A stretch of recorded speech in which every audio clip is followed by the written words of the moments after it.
皆さんこんにちは。日本人のみーです。今回もよろしくお願いします。このチャンネルでは日本についてのいろいろなお話を文字と私の声と口の動きで紹介しています。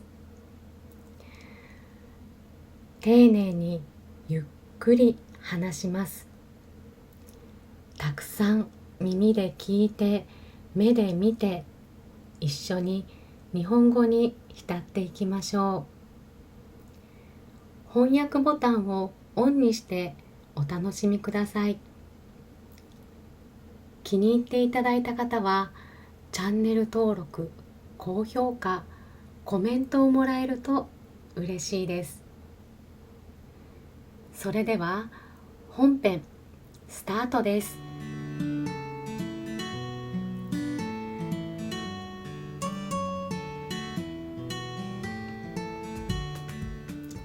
日本語に浸ろう。日本のいろいろな場所。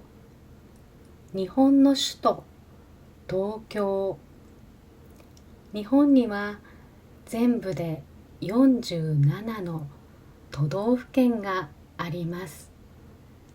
1、2、3、4、5、6、47、たくさんあります。前回は8から12までの5つの県について特徴や名物をご紹介しました。今回は日本の首都東京都をご紹介します。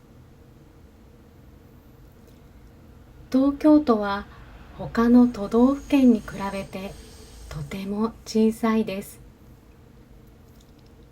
47ある都道府県のうち45位。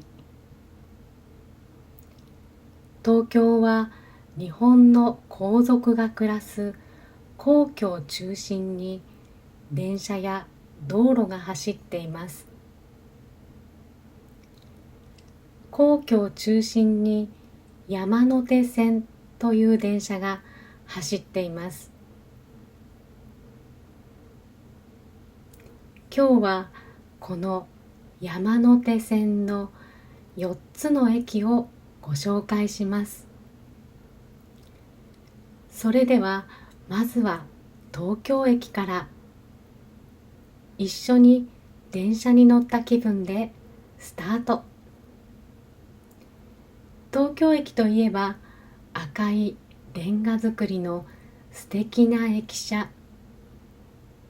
100年以上も前に建てられ、ずっと東京のシンボルになっています。駅の中には上品な内装が特徴的な東京ステーションホテルがあります。客室からは電車を眺めることができます。その他に美術館もあります。東京のお土産やグルメが揃う東京一番街という施設もあります。東京駅は駅そのものが観光名所です。次は渋谷駅に到着です。渋谷は若者の街。ファッションやグルメなど流行の最先端の街でとてもエネルギッシュです。渋谷駅には忠犬ハチ公という犬の銅像があります。ハチ公は1930年代に実際に生きていた秋田犬です。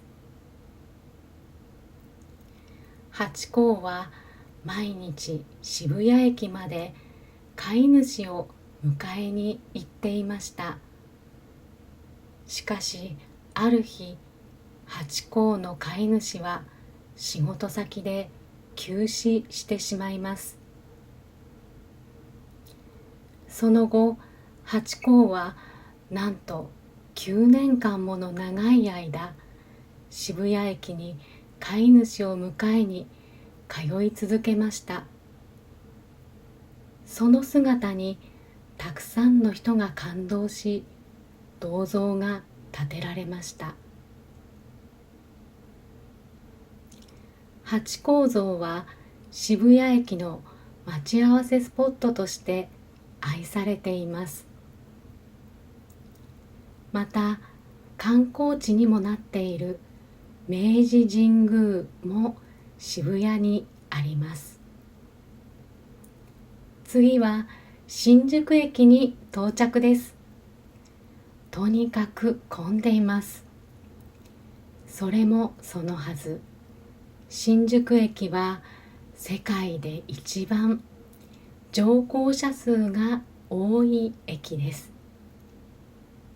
とても広く入り組んだ新宿駅は、外国人観光客が 100% 迷子になる駅とも言われています。新宿駅に行くときはお気をつけて。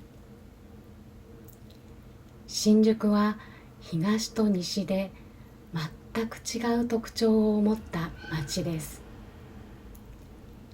東には日本最大級の歓楽街、眠らない街、歌舞伎町が広がっています。そして西にはツインビルが印象的な東京都庁を中心にビジネス街が広がっています。新宿駅に直結した大型バスターミナル、バスタ新宿もあり、新宿は商業、ビジネス、観光の中心地となっています。さて、最後は上野駅に到着です。上野といったらパンダ、上野動物園がおすすめです。動物園の周りには美術館や大きな公園があり、一日いても時間が足りません。家電製品やアニメ文化の中心地、秋葉原も上野の近くにあります。日本の国技、相撲の聖地、国技館、日本的な情緒が味わえる浅草、ランドマークの東京スカイツリーも上野から近い場所にあります。レインボーブリッジや東京ドーム、東京タワーなど、まだまだ紹介しきれませんが、今回はこの辺でおしまい。おまけ。ここからは普段のスピード、話し言葉で少しだけおしゃべりしていきます。お時間のある方は聞いていってくださいね。今回、新宿駅が世界で一番利用者が多いというお話をしました。実は今回の動画を作るために調べるまで、私はそれを知りませんでした。最近仕事の関係で新宿駅も渋谷駅も両方利用したのですが、確かにめちゃくちゃ混んでいました。広い上にいつも工事をしていて、通路が変わっているし、新しいお店もできているし、日本人でも迷ってしまいます。小さい頃に家族旅行で大きな駅を利用するときは、必ず父のベルトにつかまって歩いていたことを思い出しました。今はとにかく上を見て歩くようにしています。案内の掲示板は基本的には天井に近い場所に設置してあるので、上さえ見ておけば迷いません。皆さんも東京に行くときにはよく上を見て迷わないように気をつけてくださいね。それでは今回の動画はこの辺でおしまい。コメント欄であなたの国のお話や日本についての質問を教えてもらえると嬉しいです。それではまた次の動画でお会いしましょう。ありがとうございました。みーでした。またね。